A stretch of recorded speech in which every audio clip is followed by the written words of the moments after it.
I am going to show you how to pick up stitches around the base of the body of your mitt and work the bottom cuff that is going to have the bobbles on it.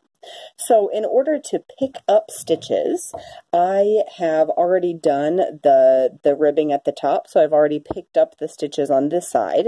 We pick up our stitches looking at the right side, the pretty side of your work, and that's going to leave this little, it looks kind of like a seam, but there's definitely a visible line here where you pick up stitches, and that's why you do it looking at the right side so that that seam is on the wrong side. So to actually accomplish that, for this piece, we are going to begin where the thumb is. That way this will be the join, will be right in this area of our mitt, which is going to make it a little bit less visible.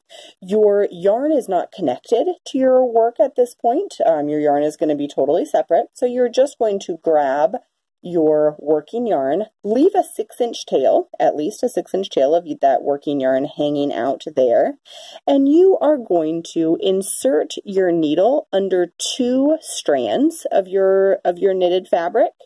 If we go under just one strand, we've got a lot of stretch that happens and you end up with holes right along that seam. So we are going to go under 2 strands right near the thumb, kind of in line with that. Put our needle in, wrap our working yarn around. Again, no knots, no nothing, just a 6-inch tail of that yarn hanging out. And then we're just going to pull that strand of yarn that we laid across right through underneath those 2 strings. We are going to pick up about 3 stitches for every 4 rows that we have done. So I've got the first one is right there. I'm going to pick up 1 here and 1 here, and then I'm going to skip the next one.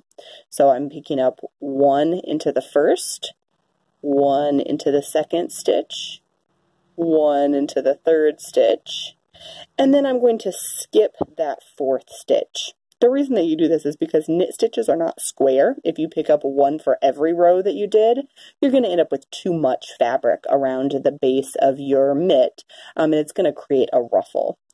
So I picked up my 3, I skipped my 4th, I'm going to do that same thing again. So I put my needle under 2 strings, I lay across my working yarn, I pull that under the 2 strings of yarn in 1 stitch, in 2 stitches, in 3 stitches, and then I skip the 4th. So I'm not going to put my needle in the 4th stitch.